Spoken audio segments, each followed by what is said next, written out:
We welcome Tyler Horker from Blue and Gold.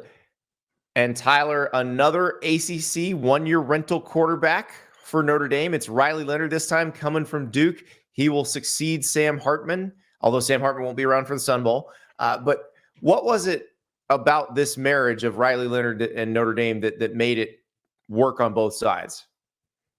It's kind of the same thing as the Sam Hartman deal 1 year ago, I would say. And obviously, Riley Leonard's only been in college for 3 years. He's the prototypical senior. We're fine, like you mentioned a little bit earlier in a different video that we did. We're finally getting past this COVID stuff where you look at Riley Leonard and he's a true senior. But Sam Hartman did things for 5 years at Wake Forest that were exceptional. He was rewriting the record book and all those types of things. Riley Leonard didn't have as much time to do that at Duke, but Duke is Duke, and he was doing things at Duke that no other quarterback had really ever done before. So I think he did all that he could there. And look, Mike Elko left as well. We have to put that out there, and that was a big reason to say, hey, for Riley Leonard to say, hey, I think I need to go do this somewhere else. And if Notre Dame is the one that's suiting you and they're saying, hey, we want you to be our starting quarterback, you give it a very strong look. They got him on campus. He was slapping the play like a champion sign today. He was hanging out with Benjamin Morris and Xavier Watts. Like, it seemed like a really good fit. And if Notre Dame can learn from the Sam Hartman tale where they didn't get quite the most out of him that they would have liked to, his numbers were down. At Wake Forest, he was a volume passer. He didn't throw for as many yards, as many touchdowns, and even as many pass attempts here. So they need to learn that, like, hey, Riley Leonard has this unique skill set. Let's use it. Let's work around it. Let's put the guys in positions to kind of get the most out of that skill set. And if they do, I think Riley Leonard's going to be an NFL draft prospect in 2025 because he's got all the tools to do a lot of really good things at Notre Dame. So the mission doesn't change. The idea is get to the college football playoff.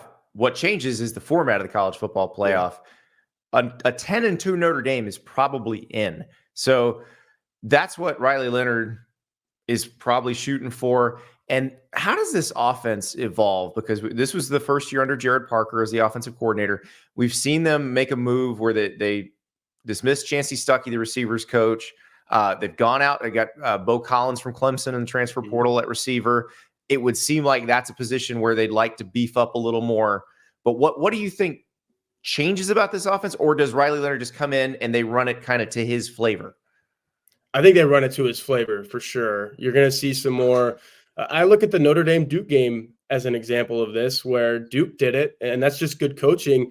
Riley Leonard threw 27 passes in that game. He only completed 13. It was clear that Notre Dame's defense, the number one pass efficiency defense in the country, was going to take some things away from, let's face it, a lesser Duke offense. You don't have these same athletes at Duke as you have at Notre Dame, and you're trying to pass on the best pass defense in the country. It's not going to happen. What did they do? They started running Riley Leonard a little bit more, and it worked.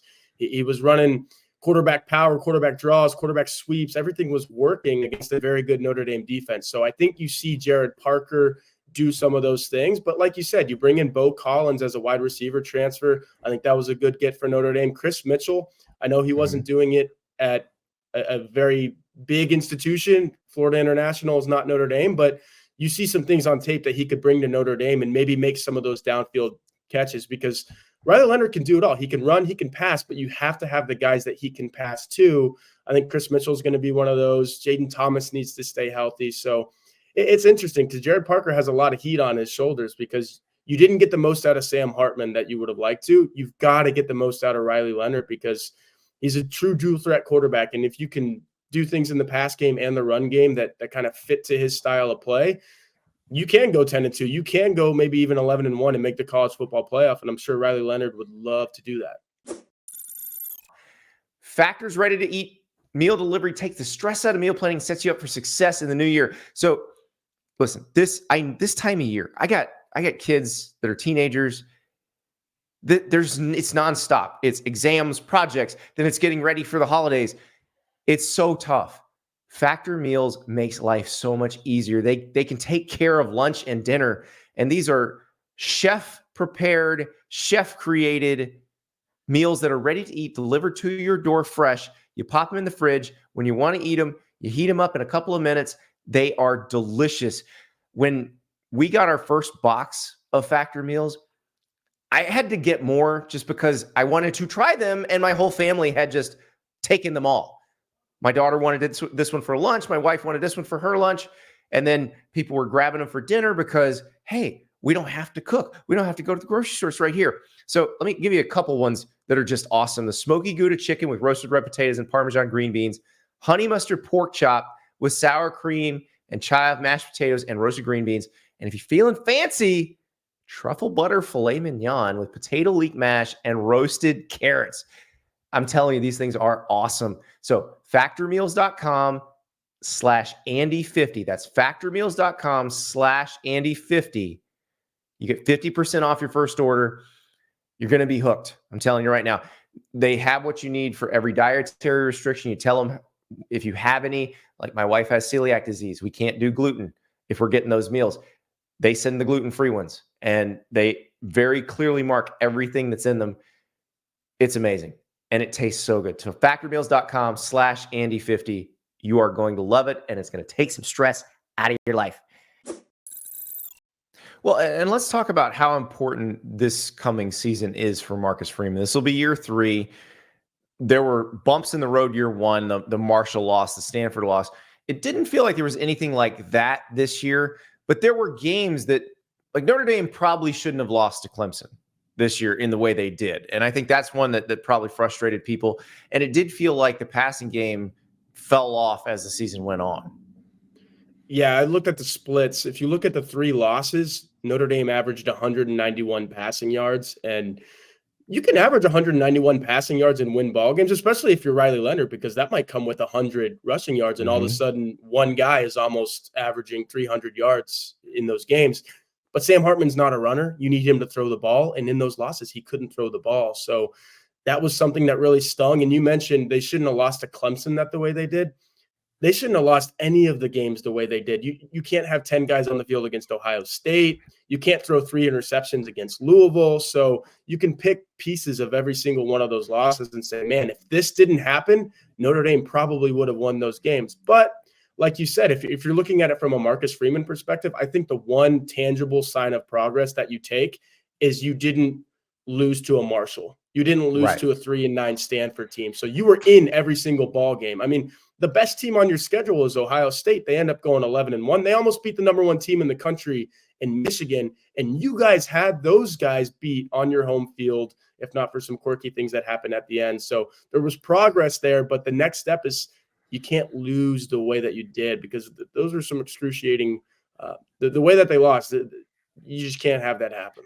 Yeah, but one more step forward, I think, with the new format does probably help them make a playoff. And really, with Notre Dame, the desire for independence in football, it feels like as long as there aren't major changes in the college football playoff format, I know there are potentially some, but as long as they're not major ones, this is about as ideal as it gets for Notre Dame. Yeah, obviously the one thing that you don't have is getting the bye, but what does that come with? Probably a home playoff game, and you'll take playing anybody in the country. If you're a 5 or a 6 seed, whatever it is, in snowy South Bend in December, you want to play that game. So I agree. It's very advantageous for Notre Dame, the 12-team playoff format. Well, and it beats, like, if you're in the Big Ten of the SEC and you're in that championship game, you're going to play a monster and have to beat them to get the bye. So I feel like it's 6-1, half dozen the other for Notre Dame. And it's just Marcus Freeman's got to get them over that hump. And this feels like a pretty kind of make or break type year for that. Yeah, for sure. I'm looking at this Sun Bowl and I'm saying that this is an important game for Marcus Freeman. It's Oregon State, it's El Paso, Texas, it's the Sun Bowl. But I'm of the thinking that Marcus Freeman can't go into year 3 with 2 9-4 seasons under his belt. I mean, if you put down the same record that you had, and I know Sam Hartman's not playing in the Sun Bowl, but if you put down the same exact record that you had with Tyler Buckner and Drew Pine as your quarterback, with Sam Hartman as your quarterback, the fire, the heat, the pressure on Marcus Freeman in year 3 is going to be immense. But if you win this game, Steve Angeli goes off, he does the things that he needs to do to get you a victory, you can look at it and say, okay, we won 10 games. We lost some games that we probably should have won, but we won 10 games, 10 wins next season, and it needs to be in the regular season. Probably gets you into the playoffs. So, but it's interesting. We mentioned Mike Elko, Riley Leonard coming to Notre Dame because of that, partially. That's who you start with down there in College Station, week 1. Yeah. And if you win that, you're saying, okay, college football playoff. If you lose that, you're saying, can we afford to lose another one? Because the schedule, Andy, is not like it was this year. You don't have Clemson. I know Clemson ended up going 8-4, but I mean, you had Clemson, Caleb Williams in USC. You had Ohio State. Next year, it's Florida State, but they don't have Jordan Travis. And look what just happened to Florida State. You leave those guys out of the playoff.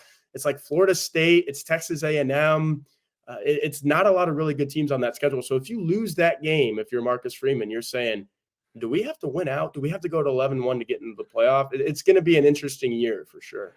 So one more question. It's about the quarterback divvying up the scholarships and who's there next year. So obviously Riley Leonard's going to be there.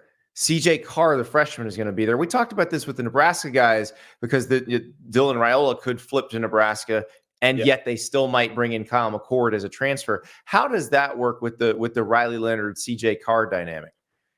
Yeah, I think CJ Carr is locked in. It's always nice when the guy is coming in as a true freshman because, I mean, this is a 17, 18-year-old kid, and Riley Leonard is Riley Leonard. Like, he's done all of these things at the college football level. So you say, this doesn't affect – if you're CJ Carr, you say, this doesn't really affect me right now. We talked about it earlier. He's a one-year rental. At this time next year, we're not talking about Riley Leonard. He's not a threat to CJ Carr. Like, Riley Leonard's not a threat to stay 3 years. Exactly. But is he a threat to a Steve Angeli? Is he a threat to a Kenny Minchey? And I think it's interesting. Marcus Freeman has kept saying we need four quarterbacks on scholarship because we don't know if somebody's going to leave. Look, Tyler Buckner left in April of last year. So we have to get to May or June with 4 quarterbacks on scholarship for me to say, okay, these are Notre Dame's guys. I'm not going to put it in Sharpie that Steve Angeli will be here in July because we just don't know. You got to get through a full spring practice. And if Riley Leonard is light years ahead and Steve Angeli is like, you know what, I want to start somewhere right now in 2024, he could leave. And then all of a sudden you have Leonard, you have Minchey, and then you have CJ Carr. So the CJ Carr thing, he's locked in. You could ask our recruiting reporter, Mike Singer, like he's coming to Notre Dame. He's happy to be at Notre Dame. Is Kenny Minchey happy that Riley Leonard is coming in? Is Steve Angeli happy that Riley Leonard is coming in? We'll just have to see. These things play out, and these kids, they can change their minds like that. You could say, you know what? I don't want to be here with this guy because he's our new quarterback. So it's interesting. The quarterback dynamic, like you mentioned, the Nebraska one, like it changes on a dime, and it's crazy all of the time. It sure is. Tyler Horka, thank you so much. Yeah, appreciate you having me on, Andy. Thank you so much for watching. Just a reminder, subscribe to this channel right here so you never miss an episode of Andy Staples on 3. And oh, by the way, watch all the other great videos on the On3 Sports YouTube channel.